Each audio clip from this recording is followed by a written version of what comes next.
વિધાતા તમે મેં આપણા દર્શકોએ અને આપણે સૌએ મોંઘીદાટ કારમાં જાન આવતી નિહાળી છે, હેલિકોપ્ટરમાં વરરાજા સવાર થઈને આવ્યા હોય એ પણ જોયું છે, પણ આજની પેઢીએ આવી જાન તો નહીં જોઈ હોય। બિલકુલથી આજની પેઢીએ નહીં નિહાળી હોય બળદગાડામાં જાન।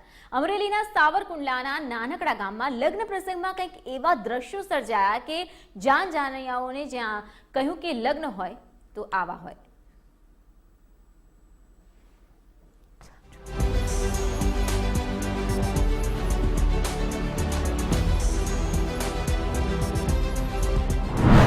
ગામની કેડીએ ઠાઠથી નીકળી આ જાન, આગળ વરરાજા અને પાછળ હરખાતા જાનૈયા।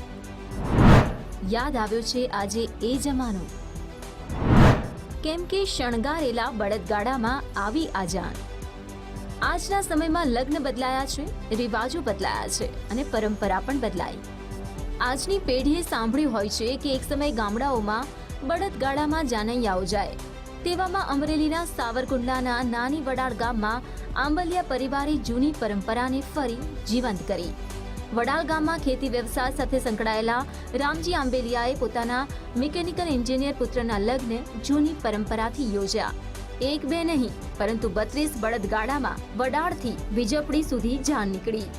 જાનૈયાઓ લગ્ન ગીતો ગાતા જાનમાં સવાર થયા અને કંઈક અલગ જ નજારાના સાક્ષી ગ્રામજનો બન્યા।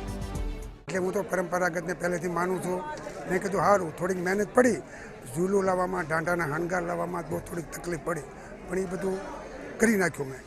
મેં જ્યારે ભણતો ત્યારે ખાલી વાત સાંભળેલી કે બળદગાડામાં પણ જાન જાય છે।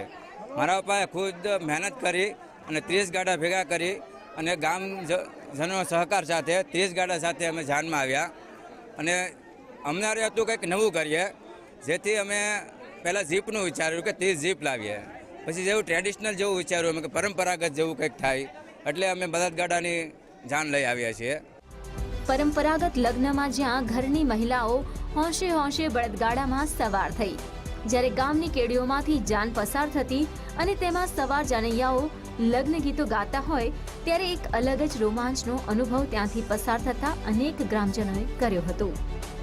વાર્તામાં અમે સાંભળ્યું હતું કે પહેલાના સમયમાં ગાડામાં જાન જતી હતી, ત્યારે અમે વાર્તા સાંભળતા તોય અમને ખૂબ જ આનંદ થતો હતો। પણ અત્યારે તો મેં સપને નહોતું વિચાર્યું કે મારા ભાઈની જાન આવી રીતે ગાડામાં જશે।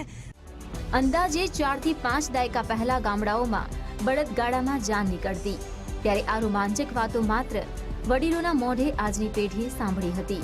ત્યારે આંબલિયા પરિવારના સાહસ અને દ્રઢ ઈચ્છા શક્તિના કારણે ફરી પરંપરા જીવંત થઈ છે અને આ લગ્નના સાક્ષી બનનાર તમામ માટે આ લગ્ન પ્રસંગ અવિસ્મરણીય બની ગયો છે।